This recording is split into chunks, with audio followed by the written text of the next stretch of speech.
বিসমিল্লাহির রহমানির রহিম।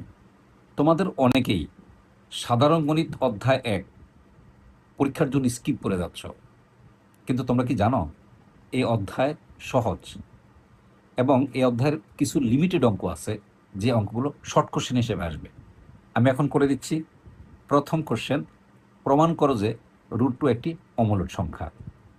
এই √2 পরিবর্তে আসতে পারে √3, √5, √7, √11, কোনো সমস্যা নেই। আমি এমনভাবে করে দিচ্ছি এই √2 পরিবর্তে যে কোনো সংখ্যা আসলেই তুমি পারবে। দেখো, প্রথমে আমরা ধরে নেব যে √2 একটি মূলদ সংখ্যা। তো মূলদ সংখ্যা যদি হয় তাহলে আমাদের আগে জানতে হবে মূলদ সংখ্যাটা কি। মূলদ সংখ্যা হচ্ছে যে সংখ্যাকে p/q আকারে প্রকাশ করা যায়, যেখানে pq স্বাভাবিক সংখ্যা, pq সহমৌলিক সংখ্যা এবং q ইজ গ্রেটার দ্যান 1 হবে। যেহেতু মূলদ সংখ্যাকে আমরা p/q আকারে প্রকাশ করতে পারি, তাই আমরা প্রমাণের প্রথমেই ধরি √2 একটি মূলদ সংখ্যা। তাহলে √2 সমান সমান আমরা p/q লিখতে পারব। লেখার সাথে সাথে এই কথাটা আমাদের লিখে দিতে হবে, যেখানে pq স্বাভাবিক সংখ্যা এবং সহমৌলিক সংখ্যা এবং q ইজ গ্রেটার দ্যান 1, এই কথাটা লিখতে হবে। তাহলে সুতরাং √2 সমান p/q লিখতে পারি।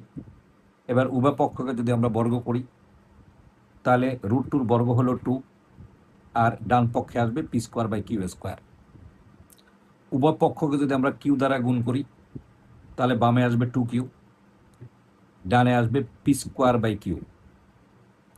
এ পর্যন্ত র্যান্ডমলি চলে আসতে পারবে। এখন দেখো স্পষ্টত, দেখো এই যে 2q এটা একটা পূর্ণ সংখ্যা, কিন্তু এই p²/q এটি পূর্ণ সংখ্যা নয়। কারণ আমরা তো জানি p আর q সহমৌলিক, তাহলে এদের গসাগু 1, তার মানে p আর q এর মধ্যে 1 ছাড়া অন্য কোনো কাটাকাটির মতো গুণনীয়ক নাই। তাহলে ডেফিনেটলি p²/q কিন্তু পূর্ণ সংখ্যা না। আমি এখানে লিখে দিছি কারণ p ও q স্বাভাবিক সংখ্যা, এরা পরস্পর সহমৌলিক সংখ্যা এবং q ইজ গ্রেটার দ্যান 1। তাহলে ডেফিনেটলি দেখো এটা কিন্তু পূর্ণ সংখ্যা, অথচ এটা পূর্ণ সংখ্যা নয়। তাহলে এটা কখনোই পসিবল না। তাহলে সুতরাং 2q বলো কি হতে পারে না, p²/q এর সমান হতে পারে না। অর্থাৎ q ইজ নট p²/q। তাহলে এই কথাটা যদি সত্য হয়ে যায় যে q কে p²/q লেখা যাবে না, যদি এই কথাটা সত্য হয়ে যায়, তাহলে আমরা বলতে পারবো √2 কেও আমরা p/q দিয়ে প্রকাশ করতে পারবো না। তো √2 কে যদি আমরা p/q আকারে প্রকাশ করতে না পারি, তাহলে অবশ্যই √2 ইজ নট p/q। আর যদি p/q না হয় তাহলে অবশ্যই সেটা মূলদ সংখ্যা না।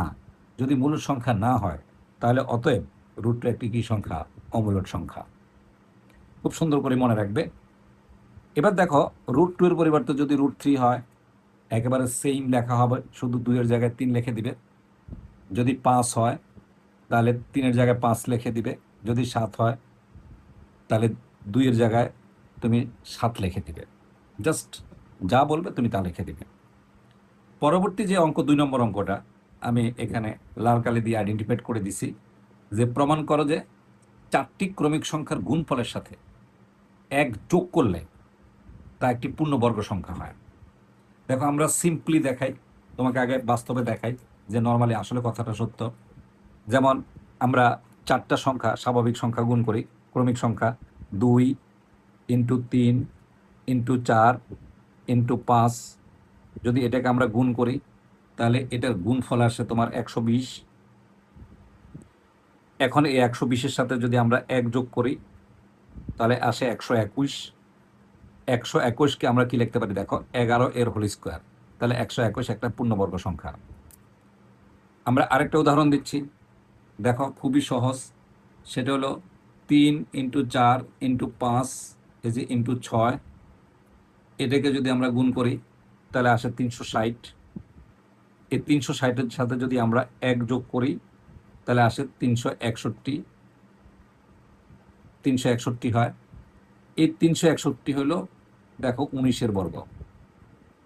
তাহলে কি বুঝলা বলো তো, যে কোনো 4টি স্বাভাবিক ক্রমিক সংখ্যাকে যদি আমরা গুণ করি এবং সেই গুণফলের সাথে যদি আমরা 1 যোগ করি, তাহলে যে ফলাফল আসবে সেই ফলাফলটা একটি পূর্ণবর্গ সংখ্যা হবে অলওয়েজ। এখন এটা তো হলো আমরা বাস্তবে দেখালাম, কিন্তু আমাকে যদি পরীক্ষায় বলে তাহলে আমাকে কিভাবে করতে হবে, তখন তোমাকে ঠিক এভাবে করতে হবে। যে মনে করি 4টি ক্রমিক সংখ্যা যথাক্রমে একটা হলো এক্স, একটা হলো x+1, একটা হলো x+2 এবং আরেকটা হলো x+3। এখানে আমরা একটা কথা লিখে দিতে পারি যেখানে এক্স, যেখানে এই যে x is elements of n, স্বাভাবিক সংখ্যা। এখন যদি এই 4টা সংখ্যার গুণফলের সাথে আমি যদি 1 যোগ করে দেই, তাহলে প্রাপ্ত ফলাফল আসবে x into x+1 into x+2 into x+3 +1। এখন এখানে একটা কৌশল অ্যাপ্লাই করতে হবে, সেটা হলো এক্সের সাথে তুমি এই যে x+3টা নিবে। এই দেখো এক্সের সাথে x+3টা নিয়েছো, আর এই যে মাঝখানে যে দুইটা আছো এই দুইটাকে তুমি একসাথে রাখছো। কারণ আছে, কারণ এখানে দেখো 3 আছে, এই প্রথম রাশি আর চতুর্থ রাশি এর লাস্টে 3 আছে, আর দ্বিতীয় আর তৃতীয় রাশি দেখো 1 আর 2 যোগ করলে 3 হয়। এজন্যই কিন্তু আমরা প্রথমটার সাথে শেষেরটা নিলাম আর এর দ্বিতীয় আর তৃতীয়টা একসাথে রাখলাম। এখন আমরা গুণ করব। দেখো গুণ করলে কি আসে, এখানে এক্স এক্সে গুণ করলে x², এই যে +3x, আর এইটা যদি আমরা গুণ করি তাহলে আসে x² +3x+2 আর +1 থেকে যাবে। এখন যে অংশটা মিলে গেল, যে অংশটা দেখো মিলে গেছে, এই অংশটাকে আমি এ ধরবো, এই যে ধরবো, তাহলে এ ধরলে আসবে a ইন্টু a+2 +1, তাহলে এখানে আসে a², এই যে +2 এই যে +1। খুব ইজি ব্যাপার। এখন এটা দেখো একটা পূর্ণবর্গ সংখ্যা, তাহলে এখানে কি আসে দেখো a² +2 2 ইন্টু a ইন্টু 1 +1 এর হোল স্কোয়ার, ডেফিনেটলি আসে a+1 এর হোল স্কোয়ার, যা কি পূর্ণবর্গ সংখ্যা, প্রমাণ হয়ে গেল। এখন আমরা যদি এখানে এই জিনিসের মানটা বসাই, এই দেখো এর মানটা যদি আমরা বসাই, নিশ্চয়ই তোমার মনে আছে এর মানটাকে আমরা কত ধরছিলাম। দেখো এর মানটাকে আমরা ধরছিলাম x² +3x।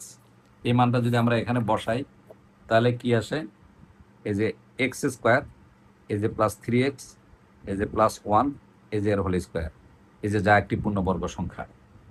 অতএব যে কোনো 4টি ক্রমিক স্বাভাবিক সংখ্যার গুণফলের সাথে যদি আমরা 1 যোগ করি তাহলে এটা পূর্ণবর্গ সংখ্যা হবে।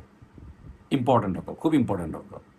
3 নম্বর শর্ট কোশ্চেন খুব ইম্পর্টেন্ট হিসাবে আসে, যে প্রমাণ করো যে কোনো বিজোড় স্বাভাবিক সংখ্যার বর্গকে 8 দ্বারা ভাগ করলে প্রতি ক্ষেত্রে 1 অবশিষ্ট থাকে।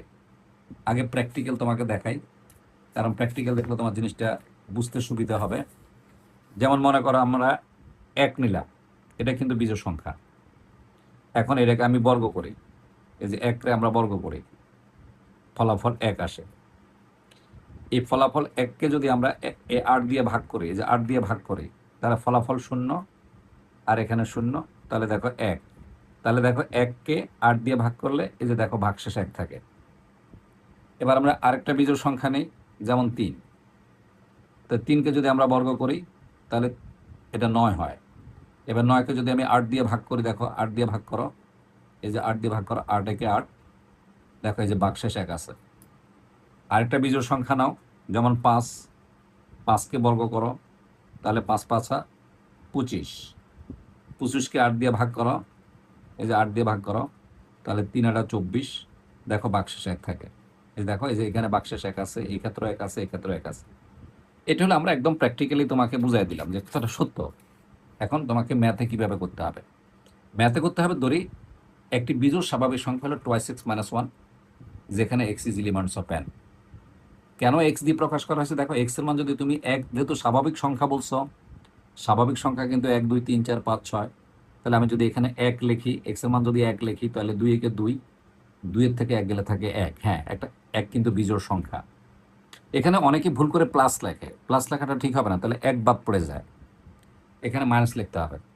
তাহলে এবার যদি আমরা x এর মান 2 ধরি, তাহলে 2 দুগুণে 4, 4 থেকে 1 গেলে থাকে 3, তাহলে বিজোড় সংখ্যা। x এর মান যদি আমি 3 ধরি, তাহলে 3 দুগুণে 6, 6 থেকে 1 গেলে থাকে 5। তার মানে এটা সবসময় বিজোড় সংখ্যা এক্সের যে কোনো স্বাভাবিক সংখ্যার জন্য। এখন যদি আমি এটাকে বর্গ করি, যে এই জিনিসটাকে আমরা বর্গ করব, বর্গ করলে কি আসে, এই যে টোয়াইস এক্সের whole square minus 2 into twice x into 1 plus 1 whole square, তার মানে এ মাইনাস বি হোল স্কোয়ারের সূত্র। তো ডেফিনেটলি এখানে আসে 4x square minus 4x plus 1। এখন আমি 4x কমন নিলাম, তাই 4x কমন নিলে কি আসে, x মাইনাস 1 আসে, প্লাস 1 আসে। এখন দেখো x আর x মাইনাস 1 এটা কিন্তু ক্রমিক সংখ্যা। কেন ক্রমিক সংখ্যা বলো তো? সাপোজ মনে করো যেহেতু এখানে 1 কম আছে, এটার মান যদি 1 হয় তাহলে এটার মান হবে 2, এটার মান যদি 3 হয় এটার মান হবে 4, এটার মান যদি 5 হয় তাহলে 5 থেকে 1 গেলে থাকে কত, 4। তার মানে এই দুইটা ক্রমিক সংখ্যা, এক্স আর এক্স মাইনাস 1 ক্রমিক সংখ্যা। তো আমরা জানি দুইটা ক্রমিক সংখ্যা যদি হয় তাহলে এর মধ্যে একটা অবশ্যই জোড় আছে। তাহলে দুইটা ক্রমিক সংখ্যার মধ্যে যদি একটা জোড় সংখ্যা থাকে, তাহলে ওই দুইটা ক্রমিক সংখ্যাকে যদি আমি গুণ করি তাহলে অবশ্যই সে গুণফলটা 2 দ্বারা ভাগ যাবে, তার মানে 2 দ্বারা বিভাজ্য হবে। আবার যেহেতু পাশে 4 আছে, তাহলে এতটুকু অংশ যদি 2 দ্বারা ভাগ যায়, তাহলে যদি আবার পাশে 4 থাকে, তাহলে এই পুরো রাশিটা কিন্তু 4 দুগুণে 8, এই 8 দ্বারা ভাগ যাবে। তো এই রাশিটা যদি 8 দ্বারা ভাগ যায়, তাহলে সম্পূর্ণ রাশিকে যদি আমি 8 দ্বারা ভাগ দেই, তাহলে এই একটা অবশিষ্ট থেকে যায়। দেখো এবার আমরা ল্যাঙ্গুয়েজটা কীভাবে লিখতে হবে। এখানে x is elements of N বলে এক্স এবং এক্স মাইনাস 1 দুটি ক্রমিক স্বাভাবিক সংখ্যা। আমি কিছুক্ষণ আগে এই সবগুলি বলে দিচ্ছি কিছুক্ষণ আগে, এখন ল্যাঙ্গুয়েজটা বুঝাই দিচ্ছি। ফলে এদের একটি জোড় সংখ্যা হলে অপরটি বিজোড় সংখ্যা হবে। তাহলে এই যে 4x ইন্টু এক্স মাইনাস 1 এই রাশিটি 4 ইন্টু 2, এই যে 4 আর এটা 2 দিয়ে ভাগ যাবে, আর এটা আবার 4 আছে, তাহলে টোটাল 4 দুগুণে 8, তাহলে পুরো রাশিটা দেখো এই যে 8 দ্বারা বিভাজ্য হবে। তো এই অংশটুকু যদি 8 দ্বারা ভাগ যায়, তাহলে সম্পূর্ণ রাশিকে যদি আমি 8 দ্বারা ভাগ করে দেই, তাহলে ভাগশেষ এই একটা ভাগশেষ থেকে যাবে। অতএব যে কোনো বিজোড় স্বাভাবিক সংখ্যার বর্গকে 8 দ্বারা ভাগ করলে প্রতি ক্ষেত্রে 1 অবশিষ্ট থাকবে। প্রিয় শিক্ষার্থীবৃন্দ, তোমাদের জন্য আমি একটা স্বাভাবিক কথা বলে রাখি, এখন থেকে আর বিগত সালের মতো গতানুগতিক ধারার প্রশ্ন হবে না। তাই তোমাকে এই প্রশ্নগুলো করা লাগবে, ঝুঁকি নেওয়া যাবে না। এখন অনেকেই বলবে তোমার এই অধ্যায় করার দরকার নেই। না, আমি মনে করি যে এই অঙ্কগুলো তোমাকে করতে হবে, কারণ প্রশ্নের প্যাটার্ন চেঞ্জ হবে। আগের মতো আর নির্দিষ্ট যে অধ্যায়গুলো থেকে আসতো এখন থেকে সেরকম প্রশ্ন হবে না। তাই এই অধ্যায়কে কোনোভাবেই বাদ দেওয়া যাবে না, অবশ্যই এই অধ্যায়টা করতে হবে। কেমন লাগলো জানাবে। সকলকে ধন্যবাদ, ভালো থাকবে।